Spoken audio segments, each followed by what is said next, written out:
have started. We're going to go ahead and get underway here as it looks like Pixel's stream is up and we are ready and set to go here. Omide versus Team Nintendome. It looks like you go one, the player we were talking about, the famous player from Omide, is going to be taken out immediately by Pixel, who is in enemy front lines right now. And right now, Team Nintendome asserting a very early lead here as they are very far. Yo, okay, I thought he just got the collateral. Nikura, not exactly just yet, but a kill onto Pixel nonetheless. Let's see what can be done here. And by the way, Sar, do you need a link to this stream? I do have the players for both Hugo and Splatted code. Awesome. So we'd like to get your time. What's your timestamp? 406, 405. That's another kill onto Pixel. 403, 402. Okay. There's plenty of time left on this one as Omide seems to recognize that, and they're going to go ahead and take advantage of that as they will be able to take the territory of the Splat Zone, which, by the way, on Bluefin, it is somewhat odd. It's a map that you would expect would be 2 Splat Zones, but they decided to opt for it. Whoa. I don't know what that... Oh, it was a Splat Bomb. Okay. I thought it was lag coming in on Pixel's part, but it looks like Omide really very much pushing the envelope here. INKSTORM coming in to force the loss of control, and maybe Nintendo putting this off. The penalty would be absolutely huge right now. They're losing right now, though. The bubble is being forced onto them. That's a double kill onto Team Nintendo, and they will not, I repeat, will not stop this offensive as Omide takes the lead. Yeah, there we go. So Hugo trying to place a defensive line here, trying to climb up on the right side on Team Nintendome's half here, laying the splash walls, trying to be very, very defensive, stopping them from being able to drop down in the zone here. Ooh, and he does a good he's job. Actually able to get Pixel, gets Rez down as well. Yo, that's a double kill for Hugo, and that's a 3 down for Nintendo, and this could be it. Omide, after what was a somewhat lacking start at the beginning, looks to push this one all this one to the end. 5, 4. No suction bombs, maybe that's a kill coming in, but it's way too late, and Memories take game 1. As expected, I mean, Memories is a very, very top competitive team here. They're, see Hugo, again, right, like I was saying, he does love to place those walls as a frontline defense, trying to stop him from being able to drop down with whatever possibility they might even have here. It just, you know, it's very, very tough for Nintendo to be able to find a way to kind of break through that. It's, it really is top tier offense and defense that Memories is really implying in this. Next one coming up. Not going to be Splat Zones and Bluefin, come on. Okay. In fact, you know what? I'm going to take the time to take a little bit of a timeout before we get any further into this one. Tweet it out. If you guys can help us out on Twitter, we're going to be tweeting this out right now. Right now, so biggest thing for me, I think we've all come to expect it really. As much as we may or may not be fans of Team Nintendo, which I'm probably a bigger fan of Omide than Nintendo. But I'm pretty sure the fan base is there that wants Team Nintendo to win. So with that being said, though, I'm pretty sure the clear favorites are Omide. What do you think might be any keys to success, really, especially as we approach tower control and Kelb Dome? From any particular player, whether that be the role of a charger, blaster, or anybody with like an octo shot or any regular gun? I honestly think maybe a mix of shooters and blasters might be able to give Preston the advantage for TC Kelpdome. Yeah, it's a very debatable thing because with Hugo and KitKat and Cross, they're able to really nearly style needed for whatever map and mode they seem to have covered. It would be really difficult, Eirik, to be perfectly honest, to find anything that would be the perfect counter. They're just going to really have to try their best, try and catch Hugo or any other of the memory players off guard if need be. It's just, you can only watch.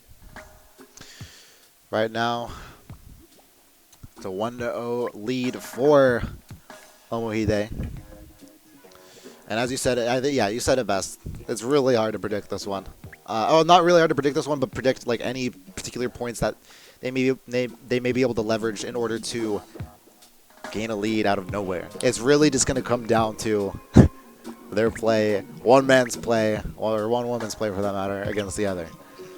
Mm-hmm. Coming up next, tower control on Kelp Dome. Oftentimes you see on this map some of the snipers sitting around that middle entry point where you have to climb up that short mini tower. and there's a lot of pressure exerted onto there. But considering it's tower control and not splat zones, there's going to be a lot of movement across the map to see if anybody can flank one person or the other.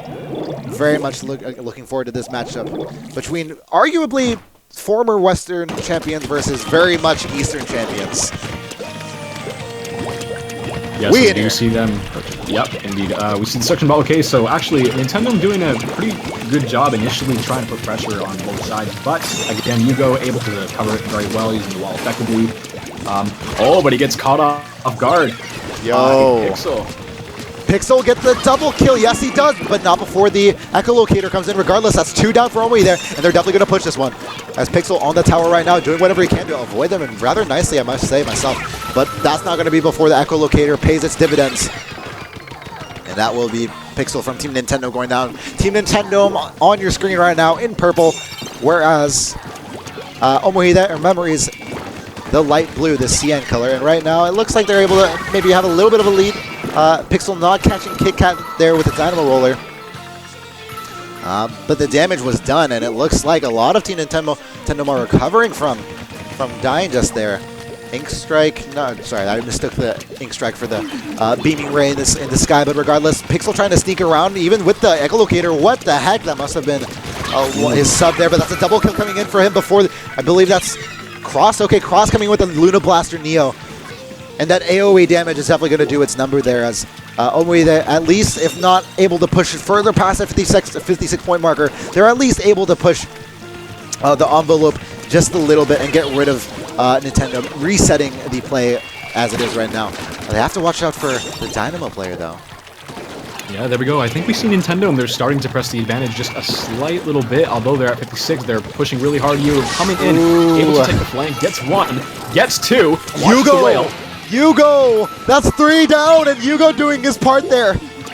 As Omohide will be able to stop that advancement, as you were saying, one of the very first advancements we saw. But something to be noted there, as Pixel was rounding the corner, he saw the blaster radius, the Luna Blaster Neo, and he figured, I'm going to guess where this Luna Blaster is, and if I do, it will pay a lot of dividends off. Unfortunately, it didn't work for him exactly. And he notices just there, as we catch up to real time, that he noticed a lot of pressure on that middle path that people go up a lot, so he's going to take the alternate way around. Maybe Ditzy and Dalia's way around before getting blasted by Cross once again. The player to fall asleep, but the wheel is back and definitely blasting at it right now with 2 minutes 30 seconds left to go in Kelp Dome. And now we do see plenty of room for opportunity for Team Nintendo. At least they do have the time for it, but I believe there's a little bit of a rush happening here. A bomb rush at that, as Cody, he's not going to be able to get the kill or land one, as he's going to fall right to the depths of a Splat bomb he didn't see beforehand. But Team Nintendo... go ahead. Sorry. I was going to say, Memory's finally pressing the advantage here, able to break the 50. Yugo was about to set a front line, but he does go back and does take the tower for his responsibility. Pushing it to the 25. Dude, they're still pushing it, though. And there's the whale for the huge push. Yo, the Killer Whale came in, ousted the Team Nintendo member on the right. That's another Killer Whale coming in. Pixel, how did you avoid that? Able to survive, and that's going to be a kill onto Nikura before getting trade. Yeah, a trade. That's Nikura trading with Pixel before Nintendo. Team Nintendo, they're able to recover just a bit, but just barely so. They're still fighting for their life at their own base. Yeah, there we go, back to 4-on-4 here. Yugo trying to contest with Pixel there, but he's able to get him off on the left side. He gets 2 down. Oh my goodness. Trying to apply pressure to the people at the corner area here. Yeah, just Yugo. He's just constantly sitting in front line, making it difficult for them to even be able to go around and pretty much ink up turf and get that tower and kind of press an advantage. He really is shutting him down. Yeah, no, he's been the one player to consistently shut down Pixel. And that's been a spectacular sight to see for Omohide, who so often relies on their strong frontline power to really allow for the rest of their players to succeed. 53 seconds left to go on the clock. As we... At this point in time, we've come to realize Team Nintendo, they haven't been able to put the offense up that they'd like to put, and they need to find a solution quick. Oh, they fell for the bait there. Pixel marvelously falling for the bait there, as the wall seemed to suggest a certain level of safety, as if Omohide would be looking there, but definitely not the case, as Pixel it seems that Memories is trying to keep it actually right below where the sniper could climb up on that mesh there. Ooh. That actually makes it very difficult for Nintendo to be able to go back and push that tower again. They keep stepping on and off. A very smart play, actually. So far, not too much being able to be done about this. Nintendo has been struggling in their defensive end the whole time, and it would be quite the sight to see if they actually recover this one. But they're going to lose the tower and lose the game. As Cody's going to go down, and Pixel and Nintendo are going to go down 2-0 here. And this isn't the brightest we've seen out of Team Nintendo. They're very much struggling here to put up any result against the reigning world champions, at least in INKSTORM. And I don't, as you said it before, we don't know the solution to this. Nobody's been able to really crack Memories except BMT and INKSTORM 2. And even then, after cracking the code that is Omohide, or We Have Come to Make Memories, Memories just came back in loser's bracket and forced bracket reset and beat them 4-1 in both sets. So really, I don't know who's going to be able to beat Memories because they're just so absolutely dominant. And trust me, I look forward to when a team can take on this Japanese squad, because so far, no team has been able to step up to the plate for the most part, except BMT. So, Rainmaker on Walleye Warehouse. We'll see if the game plan can change at any point for this Western side, which has been trying to put up the results they need to move on to the winners semifinals. Now, taking a look at the bracket, whoever wins this next matchup, actually, I'll bring it up on the stream really quick, just to hit the point home. Whoever wins this next one will be fortunate enough to go against Team Paradise in the winners semifinals. And that, if Memories takes off against Team Paradise, that will be a rematch of the INKSTORM 1 finals that was so graciously delayed by Nintendo. Scheduling, or not, just putting out an unscheduled server maintenance thing. And thankfully, that unscheduled server maintenance thing actually happened pretty recently. It happened last night at 4 a.m. Very close to this. Yeah, a couple people were trying to... Yeah. Yeah. Go. They all kind of noticed at one time. Oh, fortunately, it didn't happen coming to day 2 of INKSTORM, or else Nintendo would have gone second time in a row with the hard reads. Mm-hmm. Walleye Warehouse. Nintendo needs to pull a reverse sweep here. This is a best of 5. You're only going to be seeing best of 7s tomorrow's. As we hit winners finals, losers finals, and grand finals are all best of 7s. For now, it's all best of 5s to determine who will make it out on top. And already that very close to achieving their goal. Pixel approaching the left side with, I don't believe, too much support. He does spot an OE member, and as a result, he's going to try to play it a little bit safer. Who is barely able to, just narrowly misses out on, this is, they're going left and right, just barely missed out, loses the ink needed to be able to at least counter Yugo, who is so valiantly putting up a 1v1 fight, and Yugo 1 takes him out there. 2 down now for Nintendo, and Yugo has his way with Team Nintendo. There we go, we see Yugo there trying to put the whale, trying to clear them all out there on the top here, but we do see a couple of ND members. Oh no, he's able to go and stop that guy from executing a proper killer whale without staying alive here. Yugo kind of hanging around the right side trying to... Yo, he is like at their base. What is happening? Sorry, that's Cross at their base. And they are absolutely dominating with it, but the thing is, this is Rainmaker. This isn't like tower control or splat zones, and they really need to keep that in mind. It looks like the Inksuga is at least able to get the member from Omohide before getting up the ramp, but it looks like the Omohide didn't even plan on that. It looked like that Omohide member was perfectly content just taking it up the wall to that 51-point mark for the time being. And as of right now, the results are showing. Yugo 1 has been playing up the left nostril of Team Nintendo and has been plucking around there. And largely to a great degree of success. I mean, we've seen Pixel die time and time again, and a lot of Nintendo oftentimes just their roster be completely dead. Yo, is that the Sprinkler getting the kill from that one? No, that's Nikura getting the E-leader. Okay. No. But wow, look at Yugo. He's definitely able to find the sweet spot for his 52 here. Definitely dropping down, getting some nice clean kills, having you see Nintendo having to make some very good decisions, deciding, okay, where is he going to be? It's very difficult to say because he is in a choke, and there is a lot of those extra little blocks that they put that are unique to the game mode, and that is really serving to Yugo's advantage. I as far as I can see. It definitely is, and that's the reason why he's come out on top. Apart from like a just straight up skill, but going to be able to trade with Pixel really quick before the Rainmaker is going to drop at that staircase once again. The 17-point mark is now the new record set by Omide, and with 2 minutes and 40 seconds left to go, this is quite the wall to quite the mountain, excuse me, to really surmount. That's a Rainmaker getting 2 kills. Well, somewhat fortunate for him, and Cody's going to go ahead and take the initiative here. Try to push it up to whatever he can, but oh my goodness, that's an inkling you don't want to. That's a form of an inkling you don't want to be seeing right behind you with their arms fully extended behind their head. You know what's going to come up next, and that's going to be Pixel going down. Kraken activated right on top of him. Pixel not having too much luck here at all. 2 only up for Team Nintendome, as only looking to push for the finish.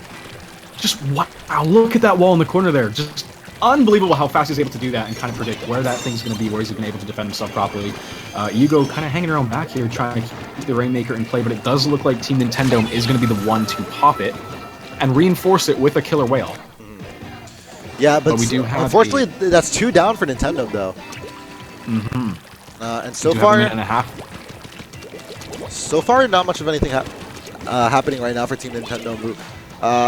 They've pretty much been on the defense the whole time, apart from the double kill that they got just from the simple radius of the Rainmaker being exploded. That's pretty much the only offensive they've had this entire match. And I'm honestly, at the end of this, I'm really curious to see how many deaths they've racked up over time. They're going to need to change the tone of their play in the next minute or so if they want to have any inkling of a chance to win this one. And Pixel right now, he's on the right side for Team Nintendo, trying to catch any Omide members caught off guard. He is able to get Nikur out, which is fantastic for them. Maybe a double kill for them. That's a double kill coming up, and Pixel finally doing the work they need of him. That's 3 down, though, but they lose the Rainmaker at a clean time. That's a near ace coming in. And that's, yeah, now all of Omide is going to have to travel from the depths of their base, whereas Nintendo can actually get the super jump onto the Rainmaker. So a little bit of an advantage, and maybe finally an offensive push for them. 55, 53, they're able to push it a little bit, but it's not going to be too much. Savage trying to attempt to push that Rainmaker very well, but it didn't work out. Yugo was there just in time to stop that person from going on. We do see Cross, I think he just died there, but he is making very smart plays, being the dynamo that he is, inking turf a lot on the right side, which was really the only place they could have been to take Rainmaker out. That's a kill. That's a couple down. Trying to go to the 44. Yo, if they had a wall, they'd be set right now, but unfortunately that is not the case. 7 seconds left to go. They have a little bit of time to push this one, but with 35 points left to go and 3 seconds left to go and plenty of walls and Omide in your face, there's no way you're going to get past them. 3-0 sweep for the reigning champs of INKSTORM, and that's going to be them moving on to the winter semifinals. Congratulations to Omide, as that was completely dominated by them. Honestly, any comments on what Nintendo could have done or the strong points of Omide, because that was brutal. Maybe just pray. Like, they can't really do anything. I mean, oh my goodness, the sniper on memory side I think went 11-1, holding it down for them very neatly, and the dynamo controlling turf like crazy on the right half side of the mid. Just, I'm telling you, man, their LU is set for nearly everything. They're just able to adapt so well.